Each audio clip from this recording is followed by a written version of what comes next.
নমস্কার, আমি সীতারাম। আজকে রবিবার, তো আজকের কোনো ট্রেডিং ভিডিও নয়।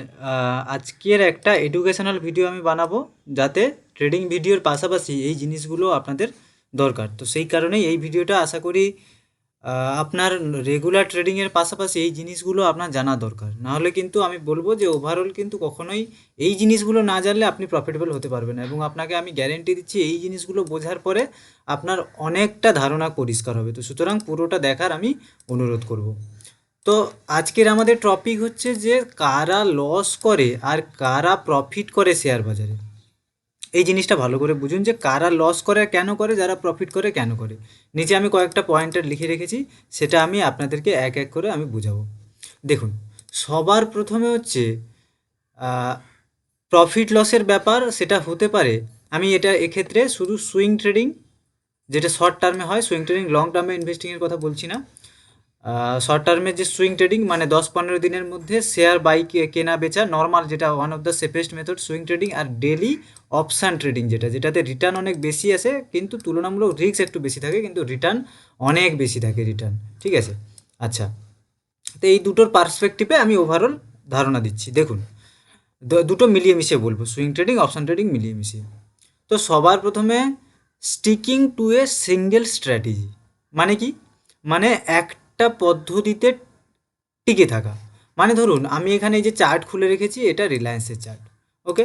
তো শেয়ার বাজারে ধরুন আমি যে ট্রেড করি, আমার ওভার দ্য ইয়ার আজকে 5 বছরের মতো এক্সপিরিয়েন্স হতে চললো।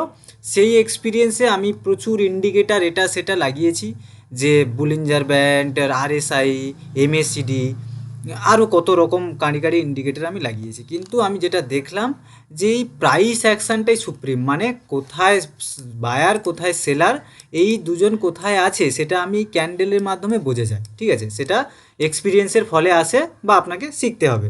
সেই দ্বারাই সম্ভব যে আপনাকে বুঝতে হবে বায়ার কোথায় সেলার কোথায়। এক্সট্রা ইন্ডিকেটার এটা সেটা লাগিয়ে কিন্তু কখনোই পসিবল নয় আপনার দ্বারা আইডেন্টিফাই করা যে মার্কেট কোন দিকে যাবে। কেবলমাত্র আপনাকে এই বায়ার আর সেলারের যে প্রবাবিলিটি থাকে, যে আপনাকে এই ক্যান্ডেলস্টিক আইডেন্টিফিকেশানের দ্বারা আপনাকে বুঝতে হবে যে কোথায় বায়ার কোথায় সেলার। তার তার ভিত্তিতে আপনাকে একটা স্ট্র্যাটেজি বিল্ড করতে হবে। এবার স্ট্র্যাটেজি বিল্ড কীভাবে করবেন, সেটার ওভার দ্য ইয়ার্স পদ্ধতি আছে। আমি আমার হচ্ছে অনেক এর আগে আমি অন্যজনের পদ্ধতি ইউজ করেছি, কিন্তু ধীরে ধীরে আমি দেখলাম যে এই জিনিসগুলো আমার ক্ষেত্রে বেশি কাজ করছে, তাই জন্য আমি আমার সেই জিনিসগুলো ইউজ করি আমার স্ট্র্যাটেজিতে, এবং সেটাতে অ্যাকিউরেসি অনেক বেশি আসে। আচ্ছা, এটা ওভার দ্য ইয়ার আসবে। এবারে যদি আপনি নতুন হন, যথেষ্ট প্রফেশনালের কাছ থেকে আপনাকে একটু শিখতে হবে, বুঝতে হবে। ঠিক আছে? তো স্ট্র্যাটেজি বলতে এটাই, যে কোন পদ্ধতিতে কিনবেন, যে ইন্ডিকেট করলে কিনবেন, নাকি প্রাইস অ্যাকশান বুঝে যে এই জায়গাতে কিনতে হবে কিনবেন। আর একটা জিনিস, যে কালকের মার্কেট কেমন যাবে, এটা কিন্তু কখনোই আগে থেকে বলে দেওয়া যায় না। কারণ কালকের মার্কেটে যেমন ধরুন ডোমেস্টিক ইনস্টিটিউশন, ডিআইআই হয় না, ডোমেস্টিক ইনস্টিটিউশনাল ইনভেস্টর, আর এফআইআই, ফরেন ইনস্টিটিউশনাল ইনভেস্টর, মানে এরা বিগ মানি। এরা কোথায় ইনভেস্ট করবে কে জানে বলুন? আপনি জানেন? নিশ্চয়ই না। যে জানে বলে সে হয় ভগবান, না সে মিথ্যা কথা বলছে। কিন্তু আমাদের কিসের ভিত্তিতে বুঝতে হবে? তাদের প্রিভিয়াস ইনভেস্টমেন্টের উপরে বুঝতে হবে, যে এই ক্যান্ডেলগুলো দ্বারা বোঝা সম্ভব যে তারা কোথায় ইনভেস্টমেন্ট করে রেখেছে, বা তারা কোথায় করতে পারে। ঠিক আছে? কারণ তাদেরও লাভ লসের ব্যাপার আছে, তারাও চাইবে তাদের লাভ করতে। তাদের সাইকোলজিটা বুঝে আমাদেরকে সেই অনুযায়ী কাজ করতে হবে। তো ওটাই হচ্ছে একটা স্ট্র্যাটেজি। তো সেই অনুযায়ী আপনাকে একটা স্ট্র্যাটেজি বাছতে হবে। এবার এমন নয় যে আগে থেকে বলে দেওয়া যায় মার্কেট এই দিন যাবে। তো মার্কেট খোলার সাথে সাথে আপনার কিছু প্ল্যান থাকবে, যেমন আমাদের কিছু প্ল্যান থাকে। সেই প্ল্যান অনুযায়ী প্ল্যানে এলে আমরা এক্সিকিউট করি। ঠিক আছে? এটাই হচ্ছে স্ট্র্যাটেজি। এবারে sticking to a single strategy মানে কি? মানে আজকের আপনি কারো কাছ থেকে শুনলেন যে এই রকমভাবে মার্কেটে কাজ করলে দারুণ রেজাল্ট দেবে। আপনি আজকের এটা করতে শুরু করলেন, দুদিন করলেন, দুদিনের বেলা একদিন লাভ হলো একদিন লস হলো, আপনি ভাবলেন না রে বাবারে লস হচ্ছে। আপনি কি করলেন? অন্য একটা স্ট্র্যাটেজি দিয়ে অন্য কোথাও থেকে শুনলেন, সেটাতে স্টিক হয়ে গেলেন। তো এরকমভাবে হয় না। আপনাকে একটাই পদ্ধতি বাছতে হবে, সেটাতে অন্তত আপনাকে 30 দিন থাকতে হবে। 30 দিন দেখুন যে কীভাবে কাজ করছে না করছে। তারপরে 30 দিন আপনি যদি দেখেন যে এটা ঠিকঠাক কাজ করছে না, আপনাকে পরবর্তী কোনো পদ্ধতি বাছতে হবে, যেটাতে আরও 30 দিন থাকতে হবে। তো একটা পদ্ধতিকে পুরোপুরিভাবে আপনাকে টেস্ট করতে হবে। 30 দিন 60 দিন থাকুন, তারপরেই না বুঝবেন। এবং আমি আপনাদের যারা নতুন আছেন সাজেস্ট করব যে প্রাইস অ্যাকশানের যেসব স্ট্র্যাটেজিগুলো, ওগুলোতেই আপনি প্র্যাকটিস করতে থাকুন। তাহলে কি হবে, যে আপনি শেয়ার মার্কেটে যাকে জিজ্ঞাসা করে নিন যে রেগুলারলি মার্কেটে আছে, কেউ 15 বছর আগে একটা স্টক কিনেছিল বলছে যে আমি 15 বছর ধরে মার্কেটে আছি, ওইভাবে নয়। যে রেগুলারলি মার্কেটে কেনা বেচা করে তাকে জিজ্ঞাসা করুন যে লং টার্মে কোনটা কাজ দেয়, কোনো ইন্ডিকেটার নয়। লং টার্মে কাজ দেয় হচ্ছে প্রাইস অ্যাকশন, প্রাইস কেমন চলছে, বড় প্লেয়ার কোথায়, ছোটো প্লেয়ার কোথায়, সেইগুলোই কিন্তু কাজে দেবে।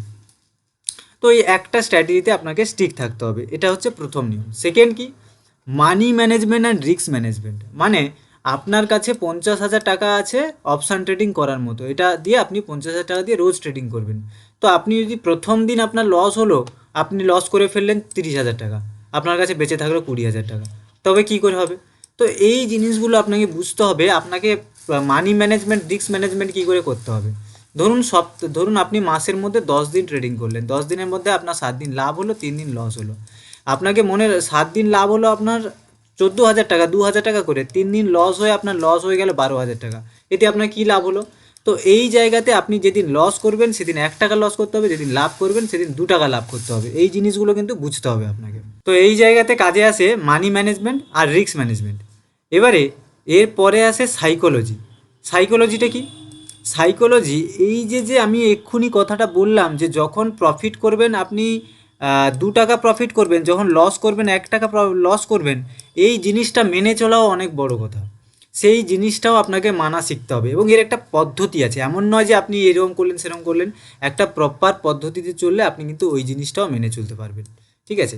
আর এলো কি ডিসিপ্লিন, যে যে আমার একটা প্ল্যান আছে যে আজকের মার্কেট এই বায়ার জোনে এলে আমি তবেই কিনবো, সেই জায়গা পর্যন্ত ওয়েট করতে হবে, তারপরে কিনবেন, তখন রেজাল্ট পাবেন। তখন এইগুলোর সঙ্গে মিলিয়ে এই ডিসিপ্লিন থেকে তখন কিন্তু আপনার ভালো রেজাল্ট আসবে মাসের শেষে। আপনি এই ভিডিওটা হয়তো আপনি দেখছেন, কিছু বুঝতে পারছেন না, কিন্তু আমাদের যে লাইভ ট্রেনিং ভিডিওগুলো এর পিছনে পিছনে রয়েছে, আপনি একটু গিয়ে দেখে নিন যে আমি স্টুডেন্টদের সঙ্গে 20 জন 30 জনের সামনে আমি লাইভ ট্রেড করি, তো বুঝতে পারছেন কতটা ডিসিপ্লিনের দরকার। তো সেই ভিডিওগুলো আপনি দেখলে বুঝতে পারবেন যে ডিসিপ্লিন থাকলে অবশ্যই প্রফিটেবল হওয়া যায়। তো এই জিনিসগুলো আপনার দরকার। অতিরিক্ত কিছু এটা সেটা 10টা মনিটর আপনার লাগে না, আপনার 10টা টেলিগ্রাম গ্রুপেও জয়েন করা দরকার পড়ে না। আপনি যদি নিজে শিখতে চান এই জিনিসগুলো, এই যে 4টে পয়েন্টের কথা বললাম, এই 4টে পয়েন্ট যদি আপনি মেনে চলতে পারেন, আমি জানি না আমার কথাটা কতটা বুঝতে পেরেছেন, যদি এইগুলো মেনে চলতে পারেন মাসের শেষে প্রফিটেবল আপনি থাকবেন যদি এই জিনিসগুলো মেনে চলতে পারেন। ভিডিওটা একদম শর্ট রাখলাম, একদম শর্ট, যাতে আপনার টু দ্য পয়েন্ট ব্যাপারগুলো বোঝা যায়। আশা করি ভিডিওটা ভালো লেগেছে। ভালো লাগলে চ্যানেলটা সাবস্ক্রাইব করে দিন আর ভিডিওটা লাইক করে দিন। আর আপনারা যদি আমার কাছ থেকে ট্রেডিং শিখতে চান, লাইভ মার্কেটে আমার সাথে ট্রেডিং করতে চান, প্লাস ট্রেনিংও নিতে চান, সুইং ট্রেডিং হোক বা অপশান ট্রেডিংয়ের, সেটার জন্য স্ক্রিনে দেওয়া নাম্বারে কল বা হোয়াটসঅ্যাপ করতে পারেন।